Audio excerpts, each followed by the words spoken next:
I'm Randy Rossilli Jr., doctoral candidate at North Central University. Over the past 6 weeks, I've been studying various research methods, specifically qualitative, quantitative, and mixed methods. As I do with most courses I attend, I try to personalize my learning and establish a set of devices that solidify my learning, ensuring that I have mastery of the skill or content prior to moving on.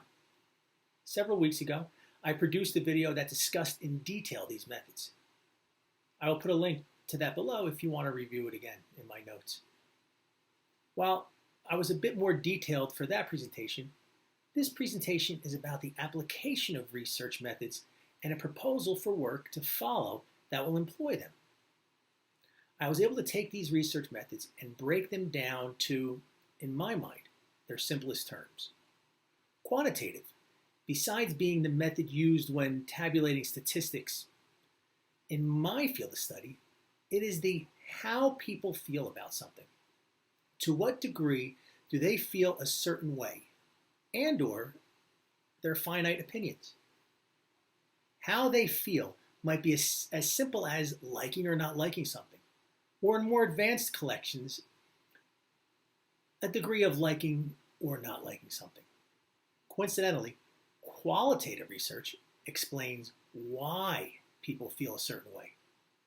The qualitative research might report that people like or dislike a specific character in a movie. The qualitative research will explain why. For instance, I remember when the new set of Star Wars films came out. It's crazy to think that that's 20 years ago. I recall fans of the series being less than satisfied. And when probed, more times than not, it was either the distraction of the cartoon-like character of Jar Jar Binks or the overuse of computer-generated elements. Knowing why fans felt a certain way allowed George Lucas to make adjustments in future films. This approach to collecting information or data is the mixed method. For my research, I will implement a mixed method approach. Considering that qualitative and quantitative research can support each other, the use of a mixed method approach will ensure that I am more comprehensive in the collection of my data prior to reporting my findings. There are weaknesses in using just one type of approach. A mixed method ensures that each approach's perceived weakness is accounted for. While a mixed method approach can be more time-consuming, it does provide a larger canvas by which I can paint the picture of my study. It offers a cross-section of both qualitative and quantitative data.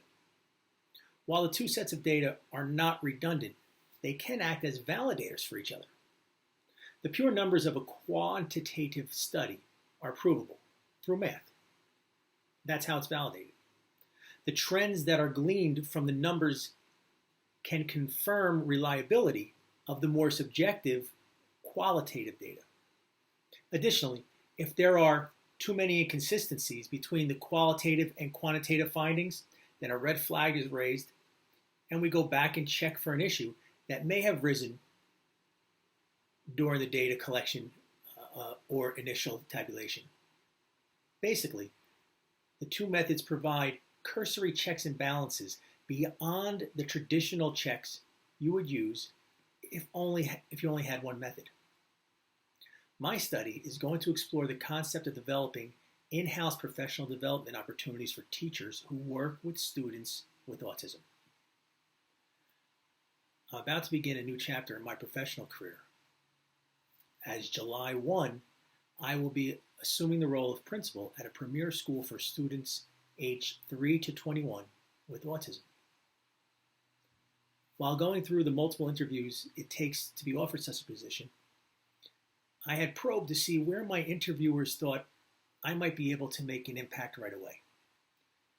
It appeared that while the students were making great progress, they felt there was an issue regarding the chain of command, and as a result, the leadership structure needs a little tightening up. They described the makeup of the school, and to my surprise, there were 130 students and nearly 250 faculty and staff members.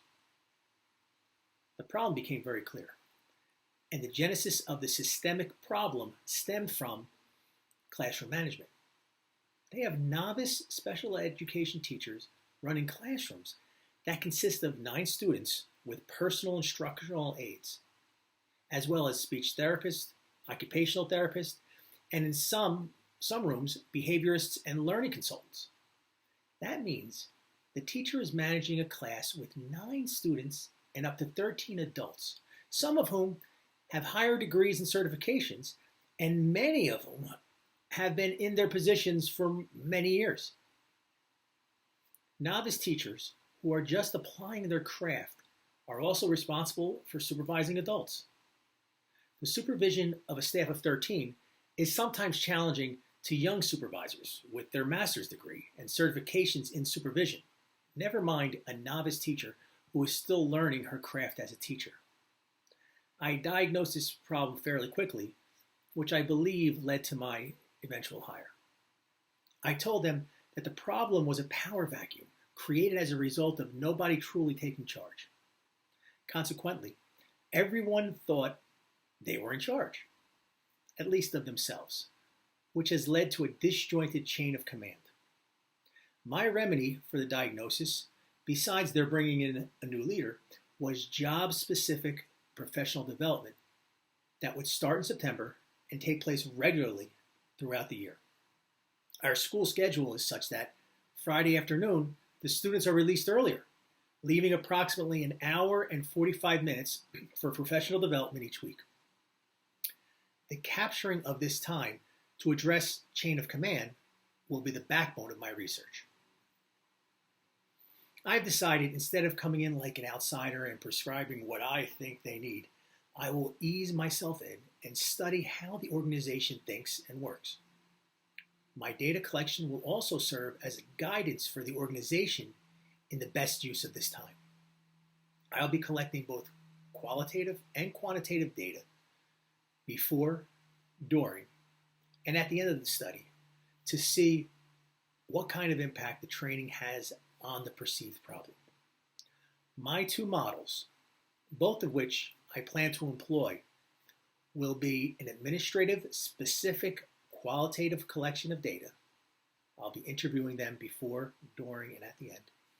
And the mixed methods collection of data from participants in the study and/or professional development program. My quantitative data will be collected through the administering of a survey that will ask multiple questions about how participants feel about chain of command, classroom management, professional development, and their overall job satisfaction.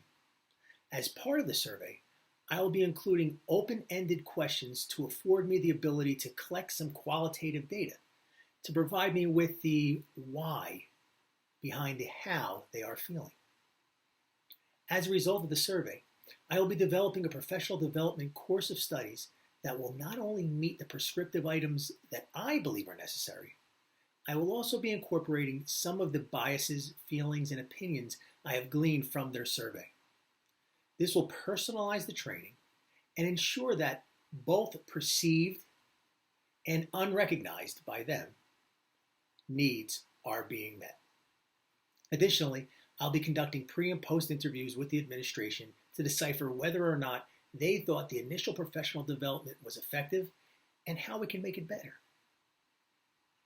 This approach will ensure that I am diagnosing the problem, investigating its possible causes, and prescribing a solution, all while studying the efficacy of the professional development process.